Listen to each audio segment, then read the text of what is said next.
Doctor ఈ మధ్య చాలా మందిలో వింటున్న సమస్య ఏంటంటే వాళ్ళకి డయాబెటీస్ ఉన్నా కూడా తెలియట్లేదు ఉంది అని చెప్పి. అంటే వేరే ప్రాబ్లమ్స్ తో హాస్పిటల్కి వెళ్ళి తర్వాత చెకప్ తర్వాత మీకు డయాబెటీస్ ఉందని చాలా మంది గుర్తిస్తున్నారు. సో అప్పటి వరకు కూడా వాళ్ళకి తెలియట్లేదు. అసలు డయాబెటీస్ ఉందని ఎలాంటి లక్షణాల ద్వారా తెలుసుకోవచ్చు అంటారు?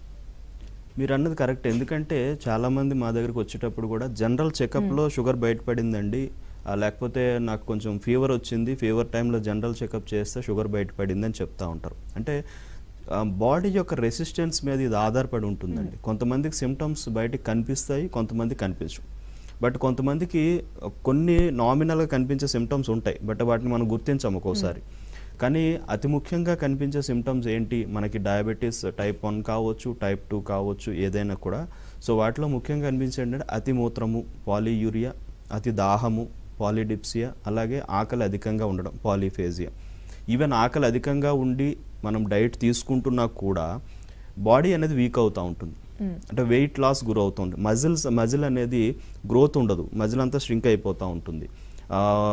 వేసుకున్న బట్టలు లూజ్ అయిపోవడం జరుగుతూ ఉంటుంది. అలాగే వీటన్నిటితో పాటు వీక్నెస్ ఎక్కువగా చెప్తూ ఉంటారు. కొంచెం పని చేసినా తల తిరిగినట్టు ఉండడం, వీక్నెస్ అనిపిస్తూ ఉండడం, చెమటలు పడుతూ ఉండడం, ఇలాంటి కండిషన్స్ అనేవి చూస్తూ ఉంటాం. అలాగే టైంకి తినలేని పరిస్థితి ఉంటే కనుక, తట్టుకోలేని పరిస్థితి, ఒళ్ళంతా వణికినట్టు అనిపిస్తూ ఉండడం, చెమటలు ఎక్కువ పడుతూ ఉండడం, లాంటి సిమ్టమ్స్ కూడా కనిపిస్తూ ఉంటాయండి. అంటే వీటితో పాటుగా ఇంకా దీని యొక్క ప్రభావం అప్పటికీ మనం గుర్తించకపోతే కనుక కళ్ళు చూపు కొంచెం మందగించడం కానీ, లేదంటే పాదాల్లో తిమ్మిర్లు, మంటలు, లేదా నొప్పుల్లా కనిపించడం కానీ, ఇలాంటి లక్షణాలు కూడా మనం చూస్తూ ఉంటాం. కొన్ని రకాల స్కిన్ డిసీజెస్ కూడా క్రానిక్గా రన్ అయ్యేటువంటి అవకాశాలు, లైక్ ఫంగల్ ఇన్ఫెక్షన్స్ కానీ, వేరే అదర్ స్కిన్ డిసీజెస్ కానీ ఎక్కువగా, అంటే ఏవైనా మెడిసిన్ వాడినా మళ్ళీ అగైన్ రావడం జరుగుతూ ఉంటుంది.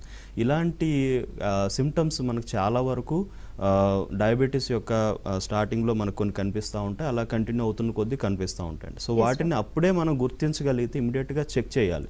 సో ఫాస్టింగ్ షుగర్ ఎంత ఉంది, పోస్ట్ ప్రాండియల్ లేదా పోస్ట్ లైన్ షుగర్ ఎంత ఉంటుంది, ర్యాండమ్ ఎంత ఉంటుంది, లేదంటే యావరేజ్ షుగర్ ఎంత ఉంటుంది, యావరేజ్ బ్లడ్ గ్లూకోజ్ అంటాం, సో అది ఎంత ఉంటుంది అనేది, ఇవన్నీ చెక్ చేసుకుంటే కనుక మనం క్లియర్గా దాని మీద ఫోకస్ చేసి అది ఉందా లేదో తెలుసుకొని మెడిసిన్స్ వాడితే కనుక డెఫినెట్గా నార్మల్ అవుతుంది.